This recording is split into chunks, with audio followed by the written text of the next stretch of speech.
Share کی تھی، میرے ساتھ کچھ بچے تھے رات سنفورڈ میں، تو میں نے اس سے بات شیئر کی تھی، میں آپ سے بھی شیئر کرتا ہوں سب لوگوں سے،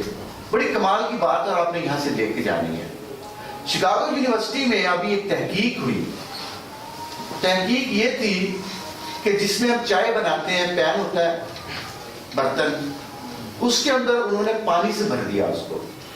اور اس کے اندر ایک مینڈک ڈال دیا، چھوٹا ٹوڑ، تو نیچے آگ جلا دی۔ اب بوائلنگ اینڈ تک وہ جو نہیں مرا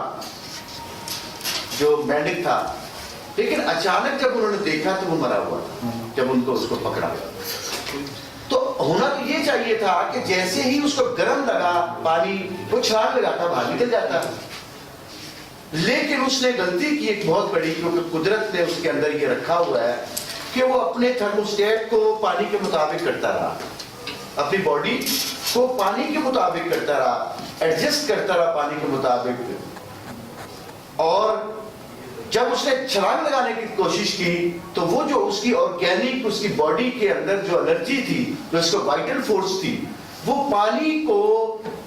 تھرموسٹیٹ کرتے ہوئے وہ پوری کی پوری استعمال ہو گئی جو اس کے مسلز میں تھی۔ تو اب جو وہ چھلانگ لگانے کی کوشش کرتا تو چھلانگ نہیں لگا سکتا تھا، کیوں؟ وہ انرجی تو ختم ہو گئی تھی۔ اسی طرح سے آپ جس طرح بھی زندگی گزار رہے ہیں، یہ میری بات کو غور سے سننا آپ نے، کسی مقام پہ بھی زندگی کو گزار رہے ہیں تو آپ وہاں پہ کمپرومائز کر لیتے ہیں اور اس سے ایڈجسٹ ہو جاتے ہیں اور اپنی ساری انرجی وہاں ڈال دیتے ہیں۔ اور اگر کبھی آپ کو گراس اوپر جمپنگ کی ضرورت پڑے یا فراگ جمپنگ کی ضرورت پڑے تو آپ نہیں لگا پڑتے، کیوں؟ کہ آپ اس کے مطابق ہو جاتے ہیں اور آگے اپنی زندگی کا کوئی تصور رکھتے ہی نہیں۔ یہ میں نے اپنی زندگی میں 16 سال ایک ملٹی نیشنل کمپنی میں جاب کی،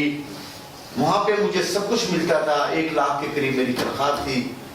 مجھے گھر ملا ہوا تھا، مجھے گاڑی ملی ہوئی تھی، مجھے ٹائی لگی ہوئی تھی، کوٹ ملے ہوئے تھے، سب کچھ تھا، لیکن میں یہ سوچتا تھا کہ کیا اس سے آگے بھی کوئی زندگی ہے، اس سے آگے کوئی زندگی ہے؟ تو میں نے سب سے پہلے وہاں پہ ریزائن کیا۔ میری پوری فیملی نے میری مخالفت کی، میرے رشتہ داروں نے مخالفت کی کہ یہ کیا کرنے لگے ہو تم، لیکن مجھے پتا تھا کہ میں کہتا تھا کہ اگر میں اس وقت جب میرا باپ نہیں تھا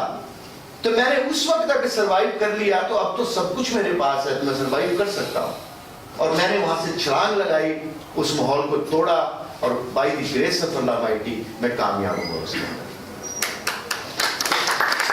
میں آپ کو گزارش کروں گا کہ آپ جہاں پہ بھی ہیں، اس فراک کی طرح، اس ٹوڑ کی طرح، آپ نے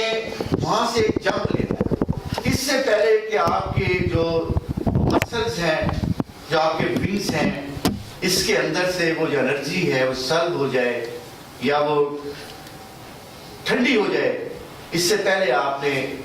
چھلانگ لگانی اور اس سے باہر نکلنا، جو بھی زندگی آپ گزار رہے ہیں، کیونکہ اس سے آگے بڑی زبردست زندگی ہے، کیونکہ کسی اور کا تجربہ نہیں ہے، یہ میرا اپنا ذاتی تجربہ ہے۔ آپ نے ضرور زندگی میں کوشش کرنی ہے، اور آج کے بعد یہ جو میں نے آپ کو پہلے ایک چھوٹی سی سٹوری سنائی ہے، اس سٹوری کو اپنے اندر رکھنا ہے اور آپ نے کوشش کرنی ہے کہ اس سے آگے نکلنے کی کوشش کرنی ہے، کیونکہ بڑی خوبصورت زندگی آگے آپ کی منتظر ہے۔ ٹھیک ہے جی؟